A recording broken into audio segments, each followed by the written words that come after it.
ಜೋರಾಗಿದೆ. ನಮ್ಮ ಮಕ್ಕಳು ಕೇಳಿದ್ರೆ ಅವ್ರು ಹೇಳ್ತಾರೆ, ಸರ್ ನನ್ನ ಪಾಲಿನ ನಿಜವಾದ ಹೀರೋ ಅಂತ ಹೇಳಿದ್ರೆ ಅದು ವಿರಾಟ್ ಕೊಹ್ಲಿ, ರೋಹಿತ್ ಶರ್ಮಾ, ಈಗ ತಾನೇ ಬಂದಿರುವಂತ ವೈಭವ್, ಇವರೆಲ್ಲರ ಹೆಸರುಗಳನ್ನ ನಮ್ಮ ಮಕ್ಕಳೆಲ್ಲ ಹೇಳುವಂತದನ್ನ ಕೇಳಿದಾಗ ಖಂಡಿತವಾಗ್ಲೂ ಸಂತೋಷ ಅಂತೂ ಆಗೋದಿಲ್ಲ, ತುಂಬಾ ನೋವಾಗತ್ತೆ. ಯಾಕೆ ನೋವಾಗತ್ತೆ ಅಂತ ಕೇಳಿದ್ರೆ, ನಮ್ಮ ಪಾಲಿನ ನಿಜವಾದ ಹೀರೋಗಳು ಅಂತ ಕೇಳಿದ್ರೆ ಯಾರು ಅಂತ ಕೇಳಿದ್ರೆ ನಾವೆಲ್ಲ ಹೇಳಬೇಕಾಗಿದೆ ಯುವಕರು, ಆಗ ಭಾರತಕ್ಕೆ ಭವಿಷ್ಯ ಇದೆ. ನಮ್ಮ ಮಕ್ಕಳೆಲ್ಲ ಹೇಳಬೇಕಾಗಿದೆ, ಸರ್ ನಮ್ಮ ಪಾಲಿನ ನಿಜವಾದ ಹೀರೋಗಳು ಅಂದ್ರೆ ಇಲ್ಲಿ ರೀಲ್ ಮೇಲೆ ಬರ್ತಾರಲ್ಲ ಅವರಲ್ಲ, ನಮ್ಮ ಪಾಲಿನ ನಿಜವಾದ ಹೀರೋಗಳು ಅಂತ ಹೇಳಿದ್ರೆ ಯಾರು ಅಂತ ಹೇಳಿದ್ರೆ ಹುಟ್ಟಿದ ಊರನ್ನ ಬಿಟ್ಟು, ತಂದೆ ತಾಯಿಗಳನ್ನ ಬಿಟ್ಟು, ಒಡ ಹುಟ್ಟಿದ ಸಹೋದರ ಸಹೋದರಿಯರನ್ನ ಬಿಟ್ಟು, ಕೂಡಿ ಆಡಿ ಬೆಳೆದ ಸ್ನೇಹಿತರನ್ನ ಬಿಟ್ಟು, ಕಟ್ಟಿಕೊಂಡಂತ ಹೆಂಡತಿಯನ್ನ ಬಿಟ್ಟು, ಆಗ ತಾನೇ ಹುಟ್ಟಿದ ಮಗುವಿನ ಮುಖವನ್ನು ಕೂಡ ನೋಡದೆ ದೇಶದ ಗಡಿಯಲ್ಲಿ ಕೊರೆಯುವ ಚಳಿಯಲ್ಲಿ ವೈರಿಗಳ ಬಂದೂಕಿಗೆ ಎದೆಯನ್ನ ಕೊಟ್ಟು ಹಗಲಿರಲು ಭಾರತ ಮಾತೆಯ ಸೇವೆಯನ್ನ ಮಾಡ್ತಾ ಇದ್ದಾರಲ್ಲ ಸೈನಿಕರು, ಅವರು ನಮ್ಮ ಪಾಲಿನ ನಿಜವಾದ ಹೀರೋಗಳು ಅನ್ನೋದನ್ನ ನಾವ್ಯಾರು ಕೂಡ ಮರೆಯೋದಕ್ಕೆ ಸಾಧ್ಯ ಇಲ್ಲ. ಮೊನ್ನೆ ತಾನೇ PUC ರಿಸಲ್ಟ್ ಬಂತು, ಮಗ ರಿಸಲ್ಟ್ ಚೆನ್ನಾಗಿ ಮಾಡಿದ್ದಾನೆ. ಭಾರತ ಮಾತೆಯ ಮುಕುಟ ಕಾಶ್ಮೀರಕ್ಕೆ ಹೋಗಿ ಪ್ರವಾಸವನ್ನ ಮಾಡಿ ಬರಬೇಕು ಅಂತ ಹೇಳಿದಾಗ ಆ ಮಗನನ್ನ ಕರ್ಕೊಂಡು ಕಾಶ್ಮೀರದ ಪ್ರವಾಸಕ್ಕೆ ಹೋದಾಗ ಈ ದೇಶವನ್ನ ಕಾಡ್ತಾ ಇರುವಂತ ಭಯೋತ್ಪಾದಕರು ಮಕ್ಕಳು ಮತ್ತು ಹೆಂಡತಿಯ ಎದುರಿಗೆ ಆ ಗಂಡನನ್ನ ಗುಂಡಿಟ್ಟು ಕೊಂದು ಎಷ್ಟೋ ಜನ ಸಹೋದರಿಯರ ಸಿಂಧೂರವನ್ನ ಅಳಕಿಸಿಬಿಡ್ತಾರೆ. ಆದರೆ ನಮ್ಮ ಪಾಲಿನ ನಿಜವಾದ ಹೀರೋಗಳು ವೀರ ಸೈನಿಕರು ಹೇಳ್ತಾರೆ, ನನ್ನ ತಾಯಿಯ ಸಿಂಧೂರವನ್ನ ಅಳಸಿರುವ ಪಾಪಿಗಳನ್ನ ಬಿಡೋದಿಲ್ಲ ಅಂತ ಹೇಳಿ ವೈರಿಗಳ ದೇಶಕ್ಕೆ ನುಗ್ಗದೆ ಇಲ್ಲೇ ಇದ್ದುಕೊಂಡು ಆ ಭಯೋತ್ಪಾದಕರ ವಂಶವನ್ನ ನಿರ್ವಂಶ ಮಾಡೋದನ್ನ ಮಾಡಿ ಭಾರತ ಮಾತಿಗೆ ವಿಜಯದ ತಿಲಕವನ್ನ ಕೊಟ್ಟರಲ್ಲ ಸೈನಿಕರು, ಅವರು ನಮ್ಮ ಪಾಲಿನ ನಿಜವಾದ ಹೀರೋಗಳಾಗ್ತಾರೆ ಅಂತ ಹೇಳಿದಾಗ ಬಹಳ ಹೆಮ್ಮೆ ಆಗುತ್ತೆ, ಅಭಿಮಾನ ಆಗುತ್ತೆ. ನನ್ನ ಸಹೋದರ ಜಾಧವ್ ಅವರು ಸೇರಿದಂತೆ ಇಬ್ಬರನ್ನ ಇಲ್ಲಿ ಸನ್ಮಾನ ಮಾಡಿದ್ರಲ್ಲ, ಒಂದ್ಸಾರಿ ಜೋರಾದ ಚಪ್ಪಾಳೆ ಅವರಿಗೆಲ್ಲ ಬರಬೇಕು ಅಂತ ಹೇಳಿ.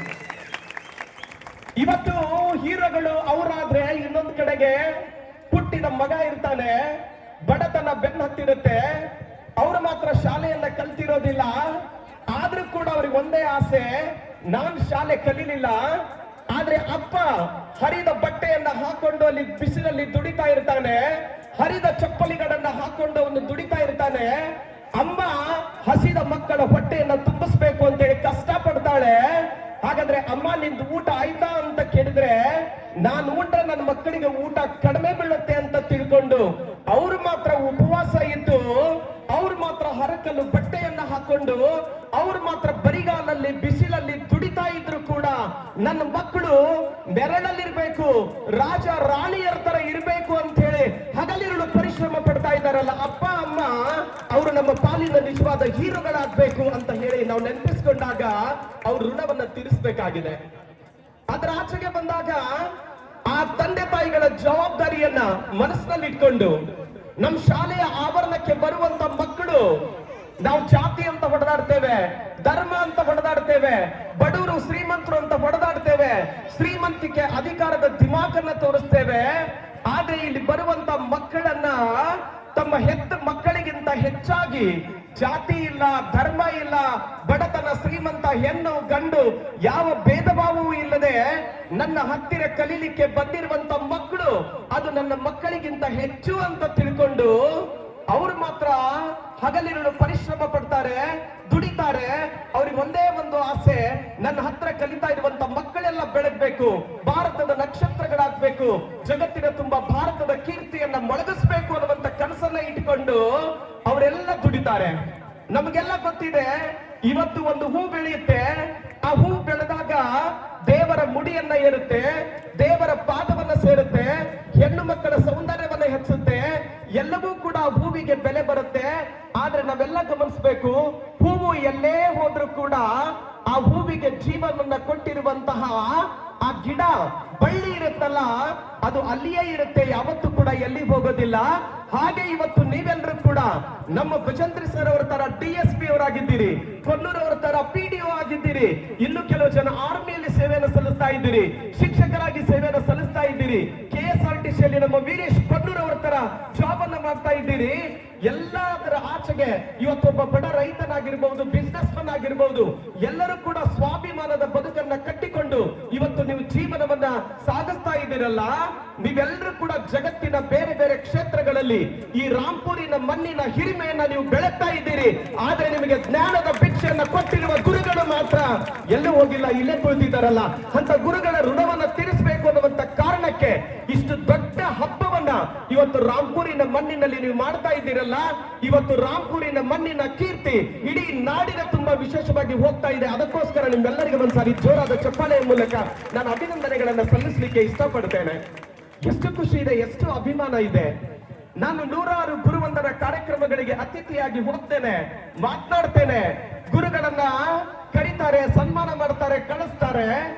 ಆದ್ರೆ ರಾಂಪುರಿನ ಮಣ್ಣಿನ ಮಕ್ಕಳು ನೀವೆಲ್ಲ ಮಾಡ್ತಾ ಇರುವಂತ ಕಾರ್ಯ, ಒಬ್ಬೊಬ್ಬರಲ್ಲಿ ಒಂದೊಂದು ಕನಸಿದೆ, ಆಸೆ ಇದೆ.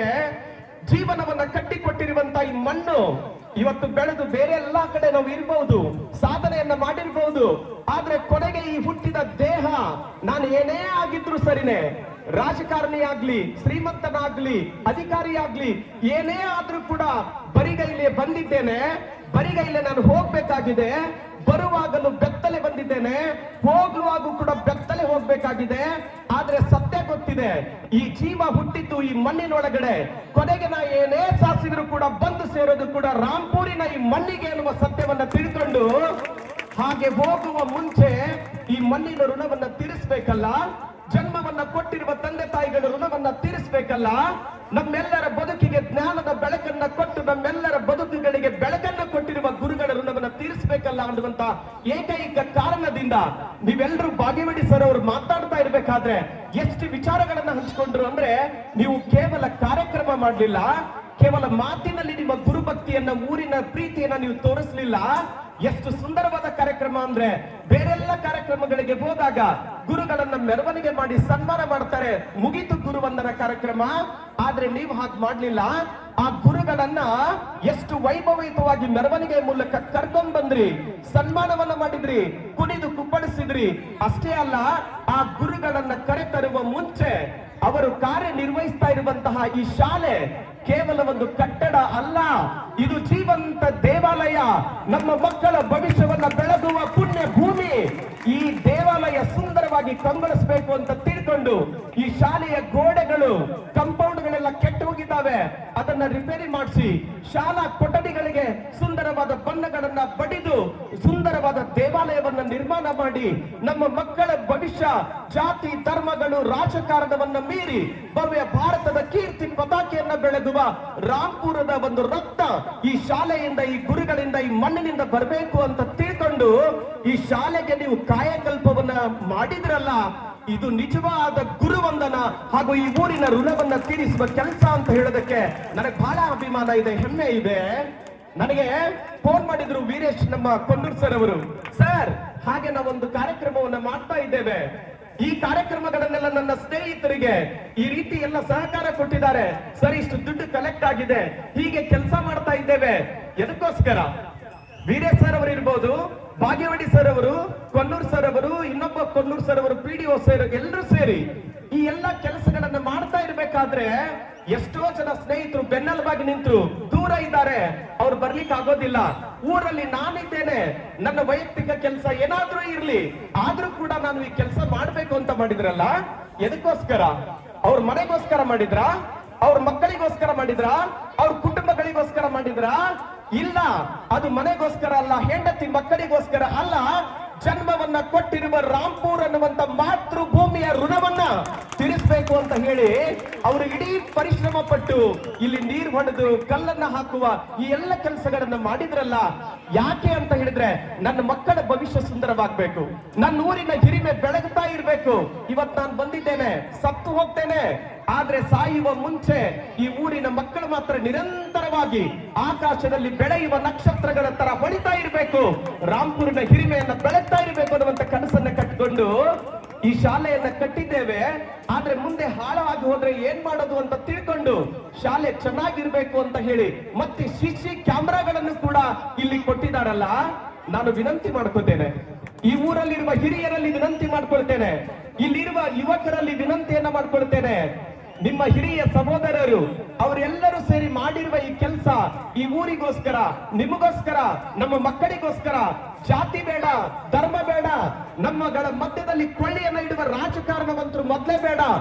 ಏನಿದ್ದರೂ ಕೂಡ ಕಂಪೌಂಡಿನ ಆಚೆಗೆ ಇಡೋಣ. ಶಾಲೆ ಒಳಗಡೆಗೆ ಬಂದಾಗ ಮಾತ್ರ ನಾನು ಮಾತ್ರ ಈ ಮಣ್ಣಿನ ಮಗ, ನನ್ನ ಊರು ಅನ್ನುವಂತ ಅಭಿಮಾನದಿಂದ ನೀವೆಲ್ಲರೂ ಬಂದಾಗ ಈ ಶಾಲೆಯ ಭವಿಷ್ಯ ಸುಂದರವಾಗುತ್ತೆ, ನಮ್ಮ ಮಕ್ಕಳ ಭವಿಷ್ಯ ಸುಂದರವಾಗುತ್ತೆ ಅನ್ನುವಂತ ಮಾತನ್ನ ನೀವೆಲ್ಲ ಇಟ್ಕೊಂಡು ಇವತ್ತು ಪ್ರತಿಜ್ಞೆಯನ್ನ ಮಾಡಬೇಕು. ಏನು, ನಮ್ಮ ಸಹೋದರರು ಹಿರಿಯರು ಸೇರಿ ಈ ಕೆಲಸ ಮಾಡಿದ್ದಾರೆ, ಶಾಲೆಗೆ ಕಳೆಯನ್ನ ತರುವ ಕೆಲಸ ಮಾಡಿದ್ದಾರೆ. ಆದ್ರೆ ನಾನು ಮಾತ್ರ ಅವ್ರು ಮಾಡಿರುವ ಈ ಕೆಲಸವನ್ನ ಸಿಸಿ ಕ್ಯಾಮ್ರಾ ದೊಡ್ಡದಲ್ಲ, ಆದ್ರೆ ನನ್ನ ಆತ್ಮದ ಕಣ್ಣಿದೆಯಲ್ಲ, ಅಂತರಂಗದ ಕಣ್ಣಿದೆಯಲ್ಲ, ನೈತಿಕ ಜವಾಬ್ದಾರಿಯ ಕಣ್ಣಿದೆಯಲ್ಲ, ಈ ಊರು ನನ್ನದು ಅನ್ನುವಂತ ಅಭಿಮಾನದ ಕಣ್ಣಿದೆಯಲ್ಲ, ಆ ಅಭಿಮಾನದ ಕಣ್ಣಿನಿಂದ ಈ ಶಾಲೆಯನ್ನು ನಾನು ಕಣ್ಣಲ್ಲಿ ಕಣ್ಣಿಟ್ಟು ಜೋಪಾನ ಮಾಡ್ತೇನೆ. ಇದು ನನ್ನ ಜವಾಬ್ದಾರಿ ಅನ್ನುವ ಒಂದು ಜವಾಬ್ದಾರಿಯನ್ನು ತಾವೆಲ್ಲ ತೆಗೆದುಕೊಳ್ಬೇಕು ಅನ್ನುವಂತ ಮಾತನ್ನ ಈ ಸಂದರ್ಭದಲ್ಲಿ ಹೇಳ್ತಾ ಬಹಳ ಖುಷಿಯಾಗಿದೆ, ಅಭಿಮಾನ ಇದೆ ನನಗೆ. ಎಷ್ಟು ಸುಂದರವಾದ ಕೆಲಸ ಅಂತ ಹೇಳಿದ್ರೆ, ಗುರುಗಳು ಅಂತ ಹೇಳಿ. ಯಾರೀ ಗುರುಗಳು? ಗುರುಗಳು ಅಂದ್ರೆ ಯಾರು? ಇವತ್ತೆಲ್ಲ ಕೇಳ್ಬಿಟ್ರೆ ಗುರುಗಳು ಶಿಕ್ಷಣ ಅಂತ ಹೇಳಿದ್ರೆ ಪರೀಕ್ಷೆಯನ್ನ ಬರೆಯೋದು, ಪಾಸ್ ಆಗೋದು, ರ್ಯಾಂಕ್ಗಳನ್ನ ತೆಗೆದುಕೊಳ್ಳೋದು, ನೌಕರಿಯನ್ನ ಮಾಡೋದು, ಅದು ಶಿಕ್ಷಣ, ಶಿಕ್ಷಕ ಮುಗಿದೋಗ್ಬಿಟ್ಟಿದೆ. ಆದ್ರೆ ಆಗ್ಲೇ ಭಾಗ್ಯವಡಿ ಸರ್ ಅವರು ಹೇಳ್ತಾ ಇದ್ರಲ್ಲ, ಇದು ಶಿಕ್ಷಣ ಅಲ್ಲ, ಇದರ ಆಚೆಗೆ ಬರಬೇಕಾಗಿದೆ. ಹಾಗಾದ್ರೆ ಗೊತ್ತಿದೆ ನಮಗೆ, ಜಗತ್ತನ್ನ ಗೆಲ್ಲಿಕ್ಕೆ ಹೊರಟಂತ ಅಲೆಕ್ಸಾಂಡರ್ ಚಕ್ರವರ್ತಿ ಜಗತ್ತಿನ ಎಲ್ಲ ಭಾಗಗಳನ್ನ ಗೆದ್ದಿದ್ದ, ಕೊನೆಯದಾಗಿ ಭಾರತದ ಮೇಲೆ ದಾಳಿ ಮಾಡಬೇಕು ಅಂತ ಹೊರಟ. ಅವ್ರ ಗುರುಗಳಾಗಿದ್ದಂತ ಅರಿಸ್ಟಾಟಲ್ ಅವರ ಆಶೀರ್ವಾದವನ್ನು ತೆಗೆದುಕೊಳ್ಳಿಕ್ಕೆ ಹೋದ. ಗುರುಗಳೇ, ನಾನು ಭಾರತದ ಮೇಲೆ ದಾಳಿ ಮಾಡ್ತಾ ಇದ್ದೇನೆ, ದಂಡೆತ್ತಿ ಹೋಗ್ತಾ ಇದ್ದೇನೆ, ನಿಮ್ಮ ಆಶೀರ್ವಾದ ಬೇಕು. ಗುರುಗಳು ಹೇಳಿದ್ರು, ಅಪ್ಪ ಅಲೆಕ್ಸಾಂಡರ್, ನೀನು ಜಗತ್ತನ್ನ ಗೆದ್ದಿರಬಹುದು, ಭಾರತವನ್ನ ಗೆಲ್ಲೋದು ಸುಲಭ ಅಲ್ಲ. ಭಾರತದಲ್ಲಿ ಅಷ್ಟು ದೊಡ್ಡ ಶಕ್ತಿ ಇದೆ, ಚೈತನ್ಯ ಇದೆ ಅಂತ ಹೇಳಿದ್ರು. ಇಲ್ಲ ಗುರುಗಳೇ, ನಾನು ಗೆಲ್ತೇನೆ, ಹಠವಾದಿ, ನೀನು ಒಳ್ಳೇದಾಗ್ಲಿ. ಆದ್ರೆ ಗುರುಗಳು ಒಂದು ಮಾತನ್ನ ಹೇಳ್ತಾರೆ, ಮಗು ಅಲೆಕ್ಸಾಂಡರ್, ನೀನು ಭಾರತವನ್ನ ಗೆದ್ದು ಒಂದು ವೇಳೆ ಬದುಕು ಉಳಿದ್ರೆ ಈ ದೇಶಕ್ಕೆ ನೀನು ಬರ್ಬೇಕಾದ್ರೆ ಏನನ್ನ ತಗೊಂಬ ಅಂದ್ರೆ 3 ವಿಷಯಗಳನ್ನ ತಗೊಂಬ. ಅಲ್ಲಿರುವ ಜನ ಗಂಗಾ ನದಿಯನ್ನ ಪುಣ್ಯ ಸ್ನಾನ ಅಂತ ತಿಳ್ಕೊಂಡು ತೀರ್ಥದ ರೂಪದಲ್ಲಿ ಆರಾಧನೆ ಮಾಡ್ತಾರೆ, ಒಂದಿಷ್ಟು ಗಂಗಾ ಜಲವನ್ನ ತೆಗೆದುಕೊಂಡ್ ಬಾ. ಅದರ ಜೊತೆಗೆ ಅಲ್ಲಿರುವಂತಹ ಒಂದು ಕೊಳಲನ್ನ ತೆಗೆದುಕೊಂಡ್ ಬಾ. ಅದನ್ನ ಮೀರಿ ಅಲ್ಲಿ ಇರುವಂತಹ ಒಬ್ಬ ಯೋಗಿ, ಒಬ್ಬ ಋಷಿ, ಒಬ್ಬ ಗುರು, ಆ ಜನ ತುಂಬಾ ಗೌರವಿಸ್ತಾರೆ. ಒಬ್ಬ ಗುರು ಸಿಕ್ಕರೆ ಕರ್ಕೊಂಬ ಅಂತ ಹೇಳಿದ್ರು. ಸರಿ, ಅಲೆಕ್ಸಾಂಡರ್ ಬಂದ, ಯುದ್ಧ ಮಾಡಿದ. ಹೋಗ್ತಾ ಇರ್ಬೇಕಾದ್ರೆ ಗುರುಗಳು ಹೇಳಿದಂತ ಮಾತು ಬಂತು, ಗಂಗಾ ಜಲ ತೆಗೆದುಕೊಂಡ, ಕೊಳಲನ್ನ ತೆಗೆದುಕೊಂಡ, ಕೊನೆಗೆ ಒಬ್ಬ ಗುರುವನ್ನ ತೆಗೆದುಕೊಂಡು ಹೋಗ್ಬೇಕಾಗಿತ್ತು. ಗುರು ಎಲ್ಲಿದ್ದ? ಅರಮನೆಯಲ್ಲಿ ಇರೋದಿಲ್ಲ. ಗುರುಗಳು ರತ್ನ ಖಚಿತವಾದ ಸಿಂಹಾಸನದಲ್ಲಿ ಇರೋದಿಲ್ಲ. ಈ ಯಾವ ಗುರುಗಳು ಕೂಡ, ನೀವು ಕೋಟ್ಯಾಧೀಶರಾಗಿದ್ದೀರಿ, ಎಲ್ಲರೂ ಆಗಿದ್ದೀರಿ, ಈ ಯಾವ ಗುರುಗಳು ಕೂಡ ನಿಮ್ಮ ಹತ್ರ ಬಂದು ನನಗೆ ರೊಕ್ಕ ಕೊಡು, ಸಂಬಳ ಕೊಡು, ನೀನ್ ಗಳಿಸಿದ್ಯಾ ಒಂದಷ್ಟು ದುಡ್ಡು ಕೊಡು ಅಂತ ಕೇಳೋದಿಲ್ಲ. ಇವತ್ತಿಗೂ ಅವ್ರು ಕೇಳಿದ್ರಲ್ಲ ಮೇಡಮ್, ಅವ್ರು ಮಾತಾಡ್ತಾ ಇರ್ಬೇಕಾದ್ರೆ, ಏನು ನನ್ನ ಮಕ್ಕಳು ಸೂಪರು ಸೂಪರು, ಈಗ ಬೆಳೆದಿದ್ದಾರಲ್ಲ ಇದ್ರಿಗಿಂತ ಚೆನ್ನಾಗಿ ಬೆಳಿಬೇಕು, ಅವ್ರ ಮುಖದ ಮೇಲೆ ಸದಾ ನಗು ಇರ್ಬೇಕು, ಯಶಸ್ಸು ಅವರನ್ನ ಸದಾ ಹಿಂಬಾಲಿಸ್ಬೇಕು ಅಂತ ಹೇಳಿದ್ರಲ್ಲ. ಇದನ್ನ ಬಯಸುವಂತವ್ರು ಇಬ್ರೇ, ಒಂದು ತಾಯಿಯನ್ನ ಬಿಟ್ರೆ ಕೇವಲ ಗುರುಗಳು ಮಾತ್ರ ಮಕ್ಕಳಿಂದ ಇದನ್ನ ಬಯಸ್ಲಿಕ್ಕೆ ಸಾಧ್ಯ ಇದೆ. ಅಲೆಕ್ಸಾಂಡರ್ ಚಕ್ರವರ್ತಿ ಹೋದ್ಮೇಲೆ ಎಲ್ಲಿದ್ದಾನೆ ಗುರು? ಅರಣ್ಯದಲ್ಲಿದ್ದಾನೆ, ಗುಡ್ಡದಲ್ಲಿದ್ದಾನೆ. ಹೋದ, ನನಗೆ ಗುರುಗಳನ್ನ ಕಾಣ್ಬೇಕು. ಶಿಷ್ಯ ಬಂದು ಹೇಳಿದ, ಗುರುಗಳೇ ನಿಮ್ಮನ್ನ ಕಾಣ್ಲಿಕ್ಕೆ ಒಬ್ರು ಬಂದಿದ್ದಾರೆ. ಗುರುಗಳು ಕೇಳಿದ್ರು, ಯಾರವರು? ಹಾಗೆ ಇವನು ಹೇಳ್ತಾನೆ, ಅಲೆಕ್ಸಾಂಡರ್, ನಾನು ಅಲೆಕ್ಸಾಂಡರ್ ಚಕ್ರವರ್ತಿ, ಜಗತ್ತನ್ನ ಗೆದ್ದಂತ ವೀರ, ನಾನು ಬಂದಿದ್ದೇನೆ ಅಂತ ಹೇಳಿ ಹೋಗು ಅಂತ ಹೇಳಿದಾಗ ಆ ಶಿಷ್ಯ ಬಂದು ಹೇಳ್ತಾನೆ, ಗುರುಗಳೇ ಜಗತ್ತನ್ನ ಗೆದ್ದಂತ ಅಲೆಕ್ಸಾಂಡರ್ ಚಕ್ರವರ್ತಿ ಬಂದಿದ್ದಾನೆ. ಸರಿ, ಗುರುಗಳು ಹೇಳಿದ್ರು, ಬಾ ಅಂತ ಹೇಳಿ ಅವನನ್ನ ಅಂತ ಹೇಳಿ. ಸರಿ, ಅವ್ರು ಬಂದ್ರು. ಯಾರಪ್ಪ ನೀನು ಅಂತ ಕೇಳಿದ್ರು. ಅವ್ರು ಹೇಳಿದ್ರು, ನಾನು ಅಲೆಕ್ಸಾಂಡರ್ ಚಕ್ರವರ್ತಿ, ಜಗತ್ತನ್ನ ಗೆದ್ದಂತ ವೀರ ಅಂತ ಹೇಳಿದ್ರು. ಗುರುಗಳು ಹೇಳ್ತಾರೆ, ಅಪ್ಪ ಜಗತ್ತನ್ನ ಗೆದ್ದಿದ್ಯಾ ನೀನು, ನಿನಗೆ ಅಭಿನಂದನೆಗಳು. ಆದ್ರೆ ನನ್ನ ಒಂದು ಪ್ರಶ್ನೆ, ನೀನು ಜಗತ್ತನ್ನ ಗೆದ್ದಿದ್ದೀಯಾ, ಆದ್ರೆ ನೀನು ಎಂದಾದರೂ ನಿನ್ನನ್ನ ನೀನು ಗೆದ್ದಿದ್ದೀಯಾ? ಎಂದಾದರೂ ನಿನ್ನನ್ನ ನೀನು ಗೆದ್ದಿದ್ದೀಯಾ? ಅವನಿಗೆ ಬರಸಿಡಿಲು ಬಡಿತು, ಜಗತ್ತನ್ನ ಗೆದ್ದಿದ್ದ, ಅದು ಗೊತ್ತಿತ್ತು, ತನ್ನನ್ನ ಗೆಲ್ಲೋದು ಗೊತ್ತಿರ್ಲಿಲ್ಲ. ತನ್ನನ್ನ ಗೆಲ್ಲೋದು ಅಂದ್ರೆ ಏನು? ಸ್ವಾರ್ಥ ತುಂಬಿದೆ, ದುರಾಶೆ ತುಂಬಿದೆ. ಹೆತ್ತ ತಂದೆ ತಾಯಿಗಳನ್ನ ವೃದ್ಧಾಶ್ರಮಕ್ಕೆ ಸೇರಿಸ್ತಾ ಇದ್ದೇವೆ. ನನ್ನನ್ನ ನಾನು ಗೆದ್ದಿಲ್ಲ. ಒಡಹುಟ್ಟಿದ ಅಣ್ಣ ತಮ್ಮಂದಿರ ಜೊತೆ ನಾವು ಬದ್ಧ ವೈರಿಗಳಾಗಿ ಹೋರಾಟ ಮಾಡ್ತಾ ಇದ್ದೇವೆ. ನನ್ನನ್ನ ನಾನು ಗೆದ್ದಿಲ್ಲ. ಯಾರೋ ಒಂದು ತುತ್ತು ಅನ್ನ ಅಂತ ಬರ್ತಾರೆ, ಹಸಿದ ಹೊಟ್ಟೆಗಳಿಗೆ ಒಂದು ತುತ್ತು ಅನ್ನ ಕೊಡುವಂತ ಹೃದಯ ವೈಶಲ್ಯತೆ ನಂದಿಲ್ಲ. ನನ್ನ ಜೊತೆಗಿರುವಂತ 4 ಜನ ಕಣ್ಣೀರನ್ನ ಸುರಿಸ್ತಾ ಇದ್ದಾರೆ, ಕಣ್ಣೀರನ್ನ ಒರೆಸುವ ಮನಸ್ಸು ನಂದಿಲ್ಲ. ಎಷ್ಟೋ ಜನ ನೋವಿನಲ್ಲಿದ್ದಾರೆ, ನೋವಿನಲ್ಲಿರುವ ಜನರಿಗೆ 2 ಸಾಂತ್ವನದ ಮಾತುಗಳನ್ನ ಹೇಳುವ ಹೃದಯ ಶ್ರೀಮಂತಿಕೆ ನನ್ನಲ್ಲಿಲ್ಲ. ಜಾತಿ ಧರ್ಮಗಳನ್ನ ಬದಿಗಿಟ್ಟು ಒಬ್ಬ ಒಳ್ಳೆಯ ಮನುಷ್ಯನಾಗಿ ಬದುಕೋದು ನನಗೆ ಗೊತ್ತಿಲ್ಲ. ದೊಡ್ಡ ಅರಮನೆ ಇದ್ರೂ ಕೂಡ ಅರಮನೆ ಎನ್ನುವಂತ ಮನಸ್ಸು ನಂದು ಇಲ್ಲ. ಹೀಗೆ ನನ್ನನ್ನ ನಾನು ಇವತ್ತು ಕೂಡ ಗೆದ್ದಿಲ್ಲ. ಇಷ್ಟು ಗೆದ್ದಿರುವಂತ ನಿನಗೆ ಈ ಬದುಕಿಗೆ ಏನ್ ಬೆಲೆ ಇದೆ? ನಿನ್ನ ಚಕ್ರವರ್ತಿ ಪಟ್ಟಕ್ಕೆ ಏನ್ ಬೆಲೆ ಇದೆ? ನಿನ್ನ ಅಧಿಕಾರಕ್ಕೆ ಏನ್ ಬೆಲೆ ಇದೆ? ನಿನ್ನ ಬಂಗಲೆ ಅರಮನೆಗೆ ಏನ್ ಬೆಲೆ ಇದೆ? ನಿನ್ನ ರಾಜನ ಸ್ಥಾನಕ್ಕೆ ಬೆಲೆ ಏನಿದೆ? ಅದೆಲ್ಲವೂ ಕೂಡ ಕಸದ ಸಮಾನ. ಜನರ ಮನಸ್ಸನ್ನ ಗೆಲ್ಲುವ ಒಳ್ಳೆಯ ಮನುಷ್ಯನಾಗಿ ಬದುಕಿದಾಗ, ಸಮಾಜಕ್ಕೆ, ಊರಿಗೆ, 4 ಜನರಿಗೆ ಸಹಾಯವಾಗುವ ರೀತಿ ಒಳಗಡೆ ನೀನು ಬದುಕಿದಾಗ ನೀನು ಪಡೆದಿರುವ ಎಲ್ಲವೂ ಸಾರ್ಥಕ. ಹಾಗಾದ್ರೆ ನಿನ್ನನ್ನು ಗೆದ್ದಿದ್ದೀಯಾ ಅಂತ ಕೇಳಿದ್ರೆ ಉತ್ತರ ಬರ್ಲಿಲ್ಲ. ಅಲೆಕ್ಸಾಂಡರ್ ಚಕ್ರವರ್ತಿ ಸೋತು ಹೋಗ್ತಾನೆ. ಹೋಗ್ತಿರ್ಬೇಕಾದ್ರೆ ಕೊನೆಗೆ ಹೇಳಿದ, ನಾನು ಸತ್ತು ಹೋದಾಗ ಒಂದು ಕೆಲಸ ಮಾಡ್ಬೇಕು. ಏನು? ನನ್ನ ಕೈಗಳನ್ನ ಗೋರಿಯಿಂದ ಹೊರಗಡೆ ಇಟ್ಟು ನನ್ನನ್ನು ಹುಗಿಬೇಕು. ಯಾಕೆ ಅಂತ ಕೇಳಿದ್ರೆ ಅವನು ಹೇಳ್ತಾನೆ, ಜಗತ್ತಿಗೆ ಗೊತ್ತಾಗ್ಬೇಕು. ಏನು ಅಂತ ಹೇಳಿ ಅಲೆಕ್ಸಾಂಡರ್ ಚಕ್ರವರ್ತಿ ಜಗತ್ತನ್ನ ಗೆದ್ದಂತ ವೀರ, ಬರ್ಬೇಕಾದ್ರೂ ಬರಿಗೈಲೆ ಬಂದ, ಹೋಗ್ಬೇಕಾದ್ರೂ ಕೂಡ ಇಷ್ಟೆಲ್ಲ ಸಾಧನೆ ಮಾಡಿ ಗಳಿಸಿನೂ ಕೂಡ ಹೋಗ್ತಾ ಇರ್ಬೇಕಾದ್ರೆ ಬರಿಗೈಲಿ ಹೋದ ಅಂತ ಹೇಳಿದ್ರಲ್ಲ. ಈ ಮಗುವಿನಲ್ಲಿ ಯಾವಾಗ ಈ ಅಂತರಂಗದ ಕಣ್ಣನ್ನ ತೆರೆದು ಅರಿವಿನ ಬೆಳಕನ್ನ ಹೆಚ್ಚಿಸ್ತೀವೋ ಆಗ ಸಾರ್ಥಕವಾದ ಬದುಕನ್ನ ಕಾಣಲಿಕ್ಕೆ ಸಾಧ್ಯ ಇದೆ. ಅಲ್ಲಿ ಗುರುವಿನ ಗೆಲುವಿದೆ, ಅಲ್ಲಿ ಗುರುವಿನ ಪಾತ್ರದ ನಿರ್ವಹಣೆ ಇದೆ. ಅಂತ ಸಾರ್ಥಕ ಬದುಕಿನ ಮಕ್ಕಳನ್ನ ನಿರ್ಮಾಣ ಮಾಡಬೇಕು ಅನ್ನುವಂತ ಜವಾಬ್ದಾರಿ ಇವತ್ತು ನಮ್ಮೆಲ್ಲರಲ್ಲಿ ಇದೆ. ಆ ಜವಾಬ್ದಾರಿಯನ್ನ ಗುರುಗಳೆಲ್ಲ ಸಮರ್ಥವಾಗಿ ನಿಭಾಯಿಸಿದ್ದಾರೆ ಅನ್ನುವ ಕಾರಣಕ್ಕಾಗಿ ನೀವೆಲ್ಲರೂ ಬಂದಾಗ ಗುರುಗಳ ಪಾದವನ್ನ ಮುಟ್ಟಿ ನಮಸ್ಕಾರ ಮಾಡಿದ್ರಿ. ಏನೇ ಮಾತಾಡಿದ್ರು ಕೂಡ ಈ ನುಡಿಗಳನ್ನ ಗುರುಗಳ ಪಾದಕ್ಕೆ ಸಮರ್ಪಣೆ ಮಾಡ್ತೀನಿ ಅಂತ ಹೇಳಿದ್ರಿ. ನಾವ್ ಏನೇ ಮಾಡಿದ್ರು ಕೂಡ ಗುರುಗಳ ಆಶೀರ್ವಾದ ಅಂತ ಹೇಳ್ತಾ ಗುರುಗಳನ್ನ ಇವತ್ತು ಗೌರವಿಸುವ ಕೆಲಸವನ್ನ ಮಾಡಿದ್ರಲ್ಲ. ಗುರುಗಳು ತಮ್ಮ ಪಾತ್ರವನ್ನ ಸಮರ್ಥವಾಗಿ ನಿಭಾಯಿಸಿದ್ದಾರೆ. ಅಂದಲ್ಲಿ ಸಮರ್ಥವಾದ ವಿದ್ಯಾರ್ಥಿಗಳು ನೀವೆಲ್ಲ ಬಂದಿದ್ದೀರಿ ಅಂತ ಹೇಳೋದಕ್ಕೆ ನನಗೆ ಬಹಳ ಹೆಮ್ಮೆ ಇದೆ, ಅಭಿಮಾನ ಇದೆ ಅನ್ನುವಂತ ಮಾತನ್ನ ಹೇಳ್ತಾ ಕೊನೆಯದಾಗಿ ಒಂದೇ ಒಂದು ಮಾತು. ಏನ್ ಗುರುಗಳು? ನಾವೆಲ್ಲ ನೋಡ್ತೇವೆ, ಒಬ್ಬ ರಾಜಕಾರಣಿ ಇರ್ತಾನೆ, ಮುಖ್ಯಮಂತ್ರಿ ಆಗ್ತಾನೆ, ಸಚಿವನಾಗ್ತಾನೆ, IAS ಆಫೀಸರ್ ಆಗಿ ಸೆಕ್ರೆಟರಿ ಆಗ್ತಾನೆ, ಇನ್ನೊಂದಾಗ್ತಾನೆ. ಅವನು ಅಧಿಕಾರದಲ್ಲಿದ್ದಾಗ ಜನ ನಾವು ಮೆರವಣಿಗೆ ಮಾಡ್ತೇವೆ, ಹಾರ ತುರಾಯಿ ಹಾಕ್ತೇವೆ, ಕರೆದು ಸನ್ಮಾನ ಮಾಡ್ತೇವೆ, ಅವನ ಹತ್ರ ಹೋಗೋದಕ್ಕೆ ನಾವು ಪ್ರಯತ್ನ ಪಡ್ತೇವೆ. ಒಂದು ವೇಳೆ ಆ ವ್ಯಕ್ತಿ ತನ್ನ ಅಧಿಕಾರವನ್ನ ಕಳ್ಕೊಂಡ ಅಂತ ಹೇಳಿದ್ರೆ ಮರುಕ್ಷಣದಲ್ಲಿ ನಾವು ಯಾರು ಕೂಡ ಅವನ ಹತ್ರ ಹೋಗೋದಿಲ್ಲ. ಅವನು ಏಕಾಂಗಿಯಾಗಿ ಹೋಗ್ತಾನೆ. ಅಲ್ಲಿ ಅಧಿಕಾರದಲ್ಲಿದ್ದಂತ ವ್ಯಕ್ತಿ ಏನಾಗ್ತಾನೆ ಅಂದ್ರೆ ಮಾಜಿ ಆಗ್ತಾನೆ. ಆದ್ರೆ ಜಗತ್ತಿನಲ್ಲಿ ಯಾವ್ದಾದ್ರೂ ಒಂದು ಹುದ್ದೆ, ಯಾವ್ದಾದ್ರೂ ಒಂದು ವೃತ್ತಿ, ಉದ್ಯೋಗ ಅಲ್ಲ ಅದು, ಅದೊಂದು ವೃತ್ತಿ, ಮಕ್ಕಳ ಬದುಕನ್ನ ಬೆಳಗುವ ಕನಸನ್ನ ಹೊತ್ತಿರುವ ಪವಿತ್ರವಾದ ಕ್ಷೇತ್ರ. ಅಂತಹ ವೃತ್ತಿಯಲ್ಲಿ ಸೇವೆಯನ್ನ ಸಲ್ಲಿಸಿರುವಂತ ಗುರುಗಳು ಇವತ್ತು ಎಲ್ಲಾ ಜನ ಬಂದ್ರು. ಎಷ್ಟೋ ಜನ ಸೇವೆ ಸಲ್ಲಿಸ್ತಾ ಇದ್ದಾರೆ, ಇವತ್ತು ರಿಟೈರ್ಡ್ ಆಗ್ತಾ ಇದ್ದಾರೆ. ನೀವೆಲ್ಲ ಓಡಿ ಬಂದ್ರಿ, ಯಾರಿಗೋ ಪರಿಚಯ ಮಾಡ್ತಾ ಇದ್ರಿ. ಪರಿಚಯ ಮಾಡ್ತಾ ಇರ್ಬೇಕಾದ್ರೆ ಕೆಲವು ಜನ ಚಪ್ಪಾಳೆ ತಟ್ಟಿದ್ರಿ, ಗುರುಗಳ ಹೆಸರನ್ನ ಹೇಳ್ಬೇಕಾದ್ರೆ ಜೋರಾದ ಚಪ್ಪಾಳೆಯನ್ನು ತಟ್ಟಿದ್ರಿ, ಕುಣಿದ್ರಿ, ಎಲ್ಲ ಮಾಡಿದ್ರಿ. ಆದ್ರೆ ನೆನಪಿರ್ಲಿ, ಇವ್ರು ಯಾರು ಕೂಡ VIP-ಗಳಲ್ಲ, ರಾಜಕಾರಣಿಗಳಲ್ಲ, ಅಧಿಕಾರಿಗಳಲ್ಲ. ಆದ್ರೆ ನಮ್ಮ ಬದುಕಿಗೆ ಬೆಳಕನ್ನ ಕೊಟ್ಟಿರುವ ನಮ್ಮ ಪಾಲಿನ ನಿಜವಾದ ಹೀರೋಗಳು, VIP-ಗಳು ಅಂತ ತಿಳ್ಕೊಂಡು ಅವರನ್ನ ನೀವು ಗೌರವಿಸಿದ್ರಿ. ಆದ್ರೆ ಗುರುಗಳನ್ನ ಕಂಡಾಗ ನೀವ್ ಯಾರು ಕೂಡ ಏನ್ ಹೇಳಿಲ್ಲ. ಗುರುಗಳನ್ನ ಕಂಡಾಗ ನೀವ್ ಯಾರು ಏನ್ ಹೇಳಿಲ್ಲ. ಇವ್ರು ನನಗೆ ಕಲಿಸಿದಂತ ಮಾಜಿ ಗುರುಗಳು ಅಂತ ಯಾರು ಕೂಡ ಹೇಳಿಲ್ಲ. ಅವ್ರನ್ನ ಕಂಡಾಗ ಒಂದು ಹಸು, ಒಂದು ಕರು, ತಾಯಿ ಹಸುವನ್ನ ಕಂಡಾಗ ಅಂಬಾ ಅಂತ ಹೇಗೆ ಓಡಿ ಬರುತ್ತೋ, ಗುರುಗಳನ್ನ ಕಂಡಾಗ ನನ್ನ ಗುರುಗಳು ಅಂತ ಹೇಳಿ ಓಡಿ ಬಂದವರು ಕಾಲಿಗೆ ಬಿದ್ರಿ ಹೊರತು ಯಾವತ್ತು ಮಾಜಿ ಅಂತ ಅನ್ಲಿಲ್ಲ. ಹಾಗಾದ್ರೆ ಕಲಿಸಿದಂತ ಗುರು ಯಾವತ್ತೂ ಕೂಡ ಮಾಜಿ ಆಗೋದಿಲ್ಲ. ಹಾಗಾದ್ರೆ ಎಲ್ಲ ವಿದ್ಯಾರ್ಥಿಗಳ ಹೃದಯದ ಸಾಮ್ರಾಜ್ಯದಲ್ಲಿ ಸದಾ ಅವರು ಚಕ್ರವರ್ತಿಗಳಾಗಿ ನಮ್ಮ ಬದುಕನ್ನ ಮುನ್ನಡೆಸ್ತಾ ಇರ್ತಾರೆ. ಅಂತ ಪವಿತ್ರವಾದ ಗುರುಗಳನ್ನ ತಾವೆಲ್ಲ ಕರೆದು ಇವತ್ತು ಸನ್ಮಾನ ಮಾಡಿದ್ರಿ, ಅವರನ್ನ ಪೂಜಿಸಿದ್ರಿ. ಆ ಮೂಲಕ ಈ ಇಡೀ ಊರಿನಲ್ಲಿ ಒಂದು ಒಳ್ಳೆಯ ಸಂಸ್ಕಾರವನ್ನ ಹುಟ್ಟಾಕಿದ್ರಿ. ಎಂತ ಕನಸುಗಳ್ರಿ! ನಾನು ಇವತ್ತು ನಿಮ್ಮೆಲ್ಲರ ಮಧ್ಯದಲ್ಲಿ ಇರೋದಕ್ಕೆ ನಾನೇ ಪುಣ್ಯ ಮಾಡಿದ್ದೇನೆ. ಎಂತ ಕನಸು ಅಂದ್ರೆ ನನ್ನೂರು ನಶೆ ಮುಕ್ತ ಆಗ್ಬೇಕು, ನನ್ನೂರು ಮುಕ್ತ ಆಗ್ಬೇಕು.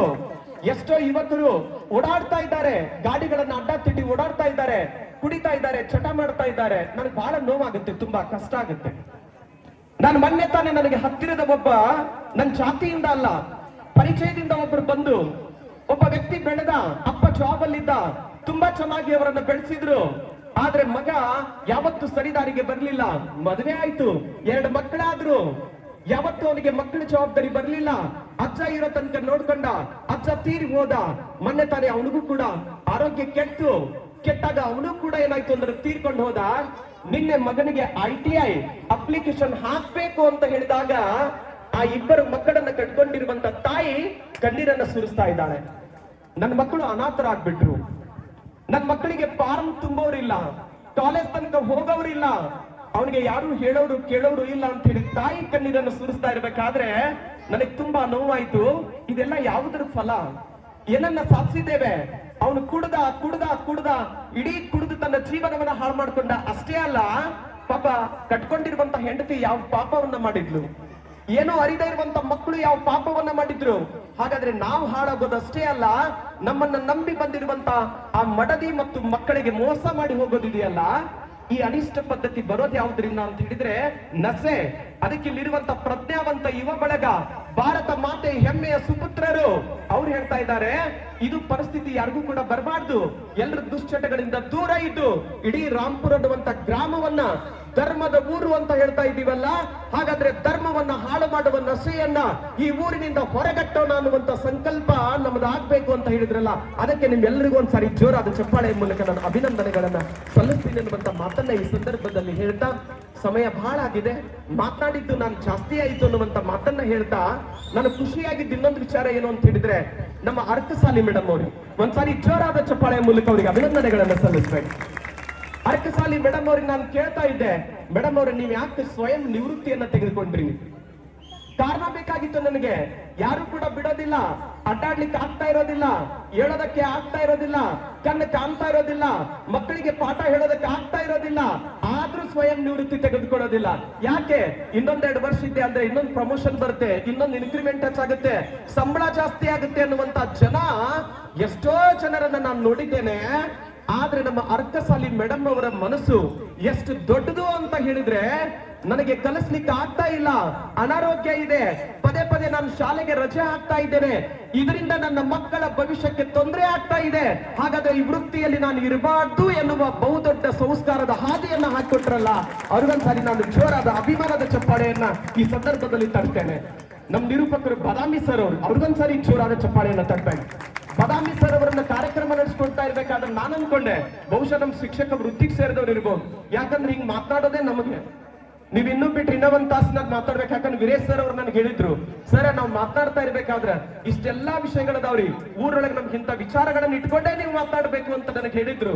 ಅದ್ರ ಪ್ರಕಾರ ನಾನು 1 ತಾಸು ಮಾತನಾಡ್ಬೇಕು ಅಂತ ಬಂದಿದ್ದೆ, ಆದ್ರೆ ಸಮಯ ಇಲ್ಲ. ನನ್ನ ಮಾತುಗಳನ್ನ ಮುಗಿಸ್ತೇನೆ. ಬದಾಮಿ ಸರ್ ಅವರನ್ನ ನೋಡಿದಾಗ ನಾನು ಶಿಕ್ಷಕ ವೃತ್ತಿಗೆ ಸೇರಿದವರೊಬ್ಬ ವ್ಯಕ್ತಿ ಇರಬೇಕು ಅನ್ಕೊಂಡೆ. ಆಮೇಲೆ ಸನ್ಮಾನ ಮಾಡ್ತಾ ಇರ್ಬೇಕಾದ್ರೆ ನನಗೆ ಗೊತ್ತಾಯ್ತು, ಆ ವ್ಯಕ್ತಿ ಶಿಕ್ಷಕ ವೃತ್ತಿಯಿಂದ ಅಲ್ಲ, ಆದ್ರೆ ಪ್ರವೃತ್ತಿಯಿಂದ ಮಾತ್ರ ಶಿಕ್ಷಕರಾಗಿದ್ದಾರೆ. ವೃತ್ತಿಯಿಂದ ಮಾತ್ರ ಅವರು KSRTCಯಲ್ಲಿ ಸೇವೆಯನ್ನು ಸಲ್ಲಿಸ್ತಾ ಇದ್ದಾರೆ. ಹಾಗಾದ್ರೆ KSRTCಯಲ್ಲಿ ಸೇವೆ ಸಲ್ಲಿಸ್ತಾ ಇರುವಂತ ಒಬ್ಬ ವ್ಯಕ್ತಿ ಕೂಡ ಇಷ್ಟು ಅದ್ಭುತವಾಗಿ ದೂರದೃಷ್ಟಿಯನ್ನ ಇಟ್ಕೊಂಡು ಕಾರ್ಯಕ್ರಮವನ್ನು ನಿರ್ವಹಣೆ ಮಾಡೋದಿದೆಯಲ್ಲ, ಸಾಮಾನ್ಯವಾದ ಕೆಲಸ ಅಲ್ಲ. ಅದನ್ನ ಬಾದಾಮಿ ಸರ್ ಅವರಿಗೆ ಯಶಸ್ವಿಯಾಗಿ ನೆರವೇರಿಸಿರುವುದಕ್ಕೆ ಮತ್ತೊಂದ್ಸಾರಿ ಜೋರಾದ ಚಪ್ಪಾಳೆಯ ಮೂಲಕ ಅವರಿಗೆ ಅಭಿನಂದನೆಗಳನ್ನ ಸಲ್ಲಿಸಬೇಕು ಅಂತ ಹೇಳ್ತಾ, ಬಂಧುಗಳೇ ಒಂದೇನಂತಿ ಆಗ್ಲೇ ನಮ್ಮ PDO ಕೊಣ್ಣೂರ್ ಸರ್ ಅವರು ಬಂದು ಹೇಳಿದ್ರು, ಏನು ನಾನು ಅದನ್ನೇ ವೇದಿಕೆ ಮೇಲೆ ಹೇಳ್ಬೇಕು ಅನ್ಕೊಂಡಿದ್ದೆ. ಇವತ್ತು ಶಾಲೆಯನ್ನ ಕಟ್ಟಿದ್ದೀರಿ, ಸುಂದರವಾದ ಕಾಂಪೌಂಡ್ ಅನ್ನ ನಿರ್ಮಾಣ ಮಾಡಿದ್ದೀರಿ, CC ಕ್ಯಾಮೆರಾಗಳನ್ನ ಕೊಟ್ಟಿದ್ದೀರಿ, ವೈಭವ